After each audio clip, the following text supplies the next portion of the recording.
Chaim.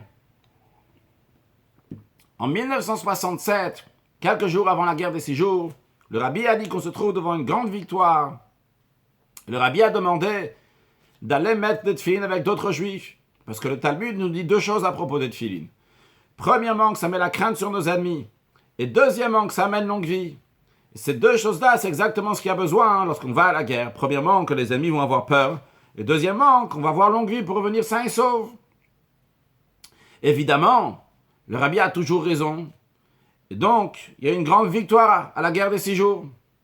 Après cela, tout de suite après, lorsqu'on a eu, Baruch Hashem, le Kotel, c'est-à-dire ça nous a toujours appartenu, mais qu'officiellement, ça est revenu sous les mains du peuple juif, eh bien, le rabbi a demandé qu'il y ait un stand de tefilin qui se trouve toujours là-bas, pour que chaque juif qui vient au Kotel puisse mettre des tefilin. Et depuis 50 ans, Baruch Hashem, même plus que 50 ans, il y a ce stand là-bas de tefilin tous les jours qui est là-bas pour que les juifs puissent mettre des tefilin. On peut s'imaginer des centaines, des millions de juifs qui ont mis les tefilin en passant là-bas au Kotel depuis ce moment-là. Mashiach doit déjà venir depuis longtemps. En tous les cas, en ce qui nous concerne, c'est juste après la guerre des 6 jours, où tout le monde qui pouvait aller au Kotel est parti au Kotel. Parmi tous les gens qui sont venus, évidemment, il y avait aussi des rabbanim de toutes sortes de juifs. Et il y avait ce stand qui était là-bas. Le Rav Shlomo Zalman Auerbach, le Rosh Yeshiva de Kol Torah, très connu pour ses décisions halachiques, etc., il est venu avec un groupe de ses élèves au Kotel. Et il a vu toutes sortes de gens qui mettaient les tefilines, qui faisaient la queue pour mettre les tefilines. On peut s'imaginer des gens en short. Dans une yeshiva, on n'a pas l'habitude, les pantalons vont jusqu'en bas. Des gens avec des longs cheveux, dans les yeshiva, on n'a pas l'habitude, les gens ont des cheveux courts, etc. Toutes sortes de personnes qui sont en train de faire la queue pour attendre, enfin, je veux mettre des tefilines. Il a vu ça, il a dit à ses élèves, c'est incroyable, incroyable. La force du Rabbi Lubavitch, c'est extraordinaire. Les gens disent que le Rabbi Lubavitch, il est fort, il a une grande foi en Dieu, une grande croyance en Dieu. Mais je vais vous dire, sa vraie force, vous savez, c'est quoi? Il a confiance aux êtres humains. Il a confiance dans les êtres humains. Qui aurait pu penser que des gens habillés comme ça, avec un extérieur comme ça, avec un look comme ça, ils veulent mettre des tefilines? Le Rabbi a confiance en eux. Il dit, ces gens-là aussi veulent mettre des tefilines. Ces gens-là aussi, ils veulent manger kasher. Ces gens-là aussi veulent garder Shabbat. Ces gens-là aussi veulent étudier la Torah Mitzvot. Quand on a confiance en ces gens-là, eh bien, à ce moment-là, on dévoile leur potentiel. Ça, c'est ce que le Rabbi donne à notre génération. Le Rabbi dit, je vous fais confiance. C'est pas que je suis un Rabbi et je dirige le monde. Vrai, c'est le Rabbi qui dirige le monde. Mais le Rabbi dit, je vous donne à vous la possibilité de développer. Et pas juste je vous donne la possibilité de développer, mais la partie essentielle est entre vos mains. Dans le dernier mamar que le Rabbi a donné en main propre au Chassidim, le Rabbi explique de manière extraordinaire et détaillée comment le Moshe Rabbeinu de la génération, dévoile l'essence d'un neshama du juif, l'attachement du juif à Dieu. Mais le Rabbi explique que le vrai travail, c'est pas seulement ce que Moshe Rabbeinu fait, de dévoiler la émouna qu'il y a dans le juif, de dévoiler la foi en Dieu qui est dans le juif, de dévoiler l'essence de son âme. Mais c'est après, lorsque le juif, par lui-même, il va entre guillemets digérer, il va prendre l'essence de la neshama et le mettre dans ce qu'on appelle les korot hagluim, dans ses forces de la vie de tous les jours. Pas juste comme ça de temps en temps qu'il y a l'adrénaline qui se dévoile, mais que ça va être la vie de tous les jours. Il va devenir vraiment fort, puissant dans sa émouna. Mais le Rabbi dit, ça c'est le travail du juif. Et ça c'est le travail essentiel, le Rabbi dit. Vrai, tout vient grâce au Rabbi de la génération, vient grâce au Moshe Rabbeinu, que lui dévoile l'essence d'un neshama qui est dans le juif. C'est lui qui donne ce feu vert, c'est lui qui donne l'allumette pour allumer cette bougie. Mais après, c'est qui fait le travail? C'est le juif qui fait son travail. Ça, c'est le travail essentiel. Et le Rabbi nous fait confiance. Il dit, je vous donne à vous tout faire. Le Chafret Nissan Tavshinun Aleph, le 28 Nissan, 5751-1991, le fameux jeudi soir que le Rabbi est venu du Ohel, de la tombe du Rabbi précédent, il a dit cette sikha, ce discours qui a bouleversé les chassidim. Le message essentiel, c'est quoi que le Rabbi dit? J'ai fait tout ce que je pouvais pour amener la vie de Mashiach et maintenant je le transmets à vous. C'est exactement ça que le Rabbi nous dit. J'ai déclenché tout ce qu'il faut. Maintenant, c'est entre vos mains, vous. Je vous fais confiance. Vous avez la capacité. de le faire. Vous avez la capacité de développer. Alors, le rabbi nous dit ça à nous. Dans la vie de tous les jours, on peut aussi le traduire dans le concret. Il s'agit de notre conjoint, de nos enfants, de nos élèves. Pas confiance en eux. Laisse tomber, il n'a pas fait ci, il n'a pas fait ça, il n'a pas compris ci, il n'a pas compris ça. C'est pas comme ça que le rabbi nous éduque.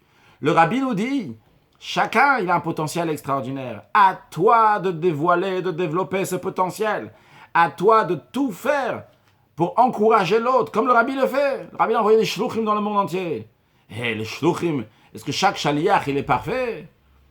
C'est pas toujours que le shaliach, il est parfait. Mais le rabbi ne fait pas ces calculs-là. Le rabbi l'envoie. Et le shaliach va s'améliorer de jour en jour, faire encore mieux, encore mieux, encore mieux. Mais le rabbi nous lance, nous jette, il dit, vas-y, c'est à toi de faire, c'est à toi d'agir. Et on réussit. On réussit. Pourquoi? Parce que le rabbi a confiance en nous. Et nous, on doit avoir confiance à ceux qui sont autour de nous. Leur faire confiance. Ne pas dire, il a raté ci et ça. Arrête de voir ce qu'il a raté. Regarde ce qu'il est capable de faire. Mais si jusqu'à présent, il n'a pas fait. Mais il sera capable. À toi de voir. Il faut avoir confiance dans les êtres humains. Pas seulement dans les juifs, dans toute l'humanité. Le potentiel extraordinaire que chacun a. Il faut l'encourager et le développer. Et ça, c'est entre nos mains. C'est à nous de faire.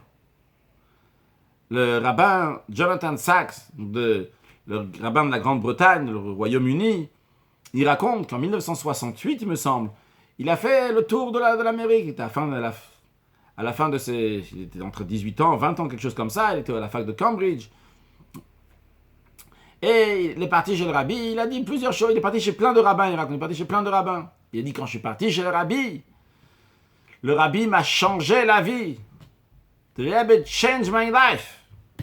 Et il le dit, on peut le voir, il a presque les larmes aux yeux. Il raconte constamment cette histoire. Le rabbi, il a changé ma vie. Et pourtant, il ne s'agit pas d'un miracle ici. Il ne s'agit pas que le rabbi a fait quelque chose d'incroyable. Et c'est peut-être quelque chose qui est évident. Pour ceux qui entendent les enseignements du rabbi, c'est quelque chose de tellement évident qu'on ne voit même pas qu'est-ce qu'il y a de changer la vie. Mais si on se remet dans les chaussures des gens de l'époque, on peut comprendre ce qui s'est passé. Qu'est-ce qui s'est passé? Entre autres, il a dit, rabbi, on perd 90% de la population des juifs. L'assimilation, etc. Donc c'est lui qui a demandé des questions au rabbi. Il dit tout d'un coup, le rabbi il a commencé à me demander des questions à moi.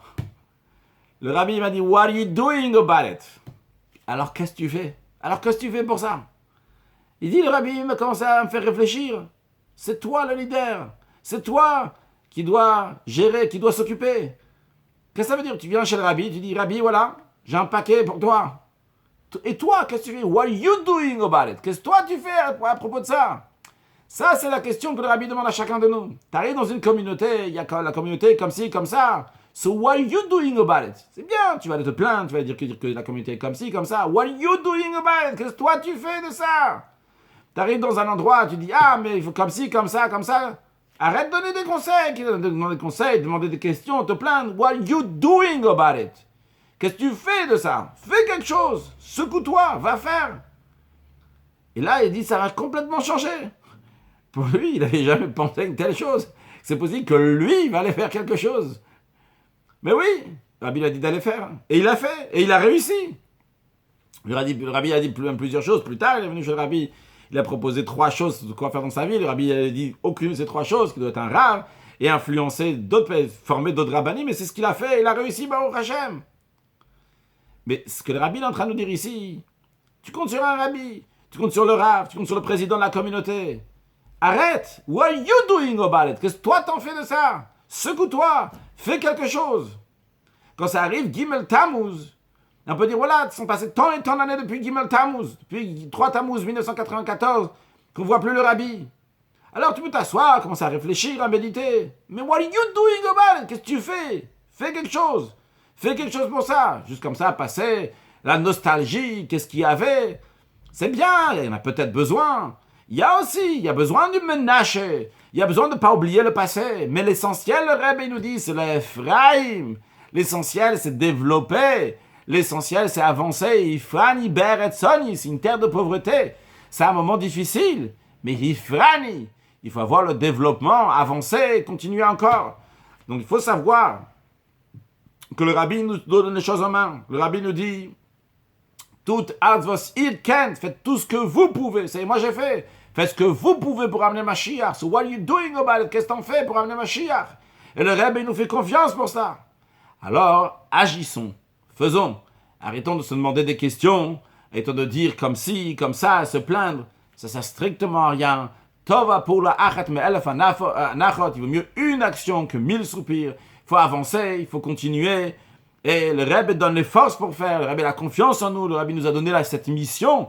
Le Rebbe nous donne cette mission pour accueillir Mashiach. Et pour cela, en rajoutant des actes de bonté, de bienfaisance, qu'Akadosh Baruch Hu donne à chacun tout ce qu'il a besoin, begashmiut ou bruchniut, matériellement, spirituellement, avec une excellente vie, une excellente santé, des enfants, le mazal, la vie, la santé, la parnassa, la joie, le bonheur et l'essentiel de tout, la venue de Mashiach, now, le Chaim.